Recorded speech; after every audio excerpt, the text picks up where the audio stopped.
औज़ुबिल्लाहि बिस्मिल्लाहिर्रहमानिर्रहीम अस्सलाम वालेकुम व्यूअर्स। क्या आप जानते हैं कि आपकी गाड़ी का इंजन ऑयल टाइम पे चेंज ना होने की वजह से आपकी गाड़ी के इंजन को कितना बड़ा नुकसान हो सकता है? आज की वीडियो में हम इस मौजूद पे बात करेंगे। ये वीडियो आखिर तक जरूर देखिएगा ताकि आपकी गाड़ी का इंजन और आपकी जेब दोनों सेफ रह सकें। व्यूअर्स, गाड़ी के इंजन ऑयल को टाइम पे रिप्लेस ना करवाने के नुकसानात को जानने से पहले हमें थोड़ा सा ये जानने की जरूरत होती है बेसिकली इंजन ऑयल का इंजन में काम क्या होता है। तो व्यूअर्स, इंजन ऑयल जो है ना वो इंजन में कूलिंग, क्लीनिंग, सीलिंग और स्लिपिंग चार किस्म के काम करता है।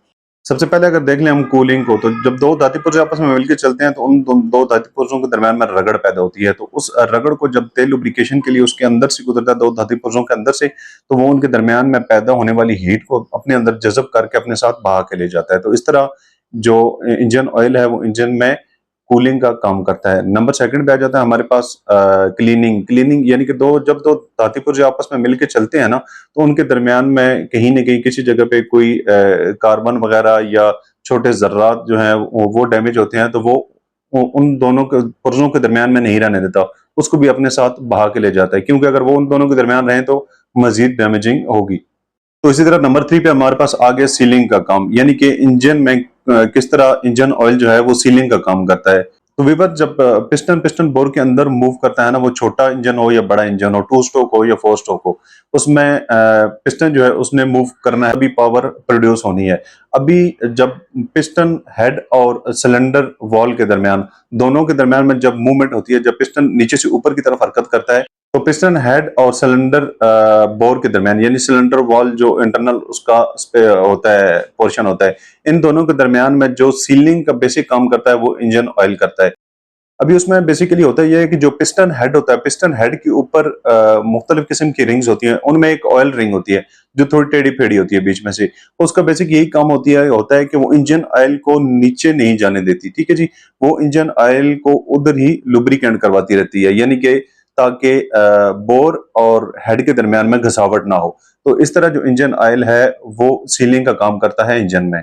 नंबर 4 पे हमारे पास आ जाता है स्लिपिंग का। स्लिपिंग, अभी जो जब दो धातु पुर्जे आपस में मिलकर चलते हैं, एक जो जब धातु पुर्जा वो पावर फॉरवर्ड कर होता है दूसरे को, तो उन दोनों के दरमियान में स्लिपिंग का काम करता है इंजन ऑयल। अब यहाँ तक आप लोगों को समझ आ गई होगी, बेसिक ये चार चीजें हैं, ठीक है जी। ये चार चीजें हैं, जब आपकी गाड़ी का इंजन ऑयल एक्सपायर हो जाएगा, इट्स मीन कि ये चारों काम नहीं होंगे।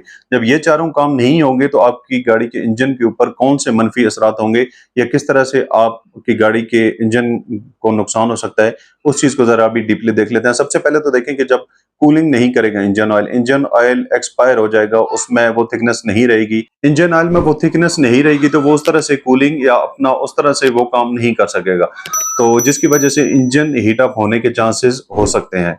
नंबर सेकंड पे आ जाता है जनाब क्लीनिंग। जब इंजन ऑयल क्लीनिंग नहीं करेगा, यानी कि वो जो पुर्जा जात अंदर कुछ हल्के पुल्के हैं उनको अपने साथ बहा के नहीं ले जाएगा, एक्सपायर वो होगा इंजन ऑयल, यानी कि इंजन ऑयल की जब थिकनेस कम हो जाएगी ना, इंजन ऑयल बहुत पतला हो जाएगा, एक्सपायर हो जाएगा। जब इंजन ऑयल ओवरडेटेड हो जाता है या वो अपने रिक्वायर्ड किलोमीटर से ज्यादा चल जाता है, तो उसकी थिकनेस जो है वो खत्म हो जाती है या ना होने के बराबर रहती है।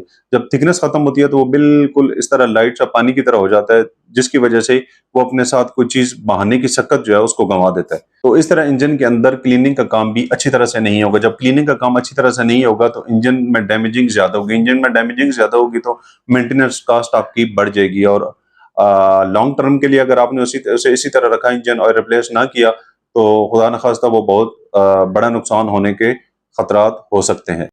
नंबर 3 पे आ जाता है जनाब इंजन ऑयल में जब थिकनेस खत्म हो जाएगी, जब इंजन ऑयल जो है वो स्लिपिंग नहीं कर सकेगा, यानी कि जब दो धातु पुर्जे आपस में मिलकर चल रहे होंगे तो उनके दरमियान में स्लिपिंग नहीं होगी, ऑयल में थिकनेस नहीं होगी, ऑयल टाइम पे चेंज नहीं हुआ होगा, तो उसमें एक पुर्जे को दूसरे में, यानी कि जब वो पावर फॉरवर्ड करेगा, यानी कि जब एक पार्ट दूसरे पार्ट को पावर फॉरवर्ड कर रहा होता है, असल में ये तो एक जंक्शन चल रहा होता है ना, जो कि पिस्टन से चलता है क्रैंक शाफ्ट में, क्रैंक शाफ्ट से फिर स्टेप बाय स्टेप चलते हुए पावर जो है वो गाड़ी के व्हील तक पहुंचती है। तो इसी तरह इंजन के अंदर जो पावर फॉरवर्ड होती है वो इसी तरह एक पुर्जे से दूसरे में फॉरवर्ड होती है, दूसरे से तीसरे में होती है, और इस तरह के एक चेन बनी हुई होती है।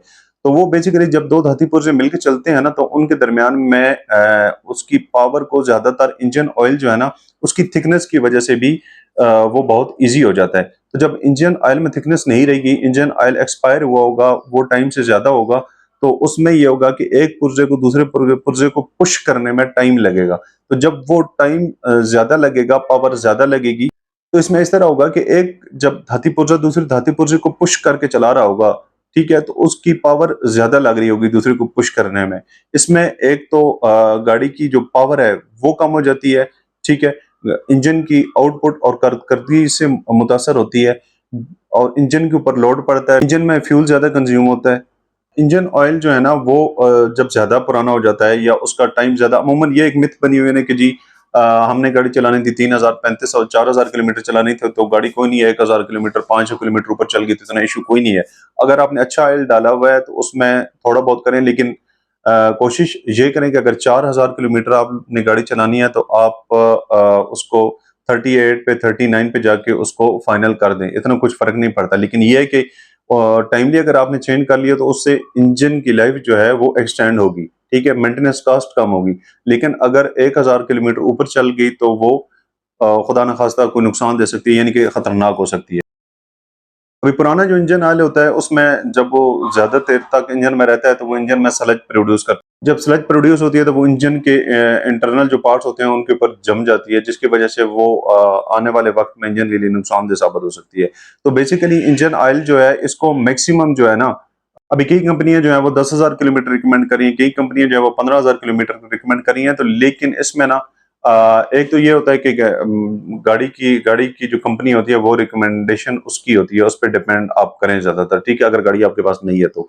दूसरा ये है कि मैकेनिक पे कभी भी ना जाएं। एक चीज मैं आप लोगों को हर दफा बताता हूँ कि इंजन ऑयल लेते हुए इंजन का ग्रेड, इंजन को वेरीफाई ऑनलाइन करना, थ्रू टेक्स्ट करना, उस पर भी मैंने वीडियो बनाई हुई है, वो भी आप लोग देख लीजिएगा। मैं उसका लिंक जो है नीचे डिस्क्रिप्शन में दे दूंगा। उसको आप लोग वेरीफाई करें, उनके ऊपर कोड्स लिखे होते हैं, उन कोड्स को ऑनलाइन अगर आपके पास स्मार्टफोन है तो किस तरह चेक किया जाता है, अगर थ्रू टेक्स्ट आपने चेक करना है तो उसको किस तरह किया जाता है, ये सारी चीजें चेक करें आप। ये सारी चीजें चेक करने के बाद मैक्सिमम जो है ना आप गाड़ी को 3 से 4 हजार किलोमीटर के अंदर कोशिश करेंगे आपकी गाड़ी का इंजन ऑयल चेंज हो जाए तो वो बेहतर है, ठीक है। वैसे इंसान थोड़ा सा लालच कर जाता है और थोड़ा सा लालच करने की वजह से वो ज्यादा मुसीबत में फंस जाता है। अभी असल में एक और बहुत एक कॉमन सा वो मसला बना हुआ है कि जब गाड़ी का इंजन ऑयल चेंज करवाने पे आ जाती है ना बात, तो हम लोग गाड़ी के मीटर की तरफ देखते हैं, मैक्सिमम यही होता है। सम टाइम मेरे साथ इस तरह हुआ है, लेकिन हमें एक्चुअल देखना चाहिए ना, जो वो सबसे बड़ी चीज ये है कि गाड़ी का टाइम, ठीक है। अभी इंजन ऑयल जो होता है उसका मैक्सिमम 5 से 6 महीने, ठीक है, या आप 7 महीने करें ज्यादा से ज्यादा। 7 महीने 6 से 7 महीने के अंदर आप गाड़ी का इंजन ऑयल लाजमी चेंज करें। उन 6 से 7 महीनों में बेशक आपकी गाड़ी 500 किलोमीटर चली हुई है, ठीक है, उसमें फिर आप लोगों ने ये नहीं देखना कि हमारी गाड़ी जो है वो 4000 किलोमीटर अभी तक नहीं हुई है, 5000 किलोमीटर अभी तक नहीं हुई है, ये इतनी नहीं हुई है, ये इतनी नहीं हुई है, ठीक है। उसमें ये होता है कि गाड़ी का इंजन ऑयल जो होता है ना, गाड़ी के इंजन ऑयल में भी उसकी थिकनेस खत्म हो जाती है। अभी जिस तरह के गाड़ी के टायर्स होते हैं, गाड़ी के टायर्स अमूमन चेंज करवाने जाएं तो हम लोग कहते हैं कि यार हमने तो नए टायर डलवाए हैं। असल ये होता है कि गाड़ी के टायर्स जो होते हैं उनका भी एक टाइम फ्रेम होता है, ठीक है।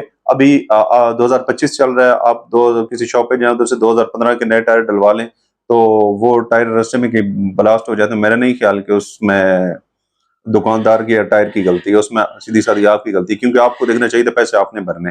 तो इसी तरह ये होता है कि इसमें टाइम बहुत ज्यादा, दोनों चीजें होती हैं, किलोमीटर और अरसा, ठीक है। दोनों चीजें आपने चेक करनी है। जब इंजन ऑयल चेंज करवाना है तो उसके साथ आप लिख लें कि जी 25 जनवरी को मैंने चेंज करवाया था और इसके बाद जाके मैंने 6 महीने मेरे फलां टाइम तक पूरे हो रहे हैं, तो वहां तक जब अगर मेरी रनिंग पूरी हो जाती है तो वेल एंड गुड, ठीक है, उससे पहले मैं करवा लूंगा। अगर रनिंग नहीं पूरी होती है तो मैंने इस टाइम के अंदर इंजन ऑयल चेंज करवा लेना है। तो ये है कि छोटी छोटी चीजों को देख के जब आप लोग चलेंगे तो इंशाल्लाह अल्लाह के फजल करम से आप बड़े नुकसान से बच जाएंगे।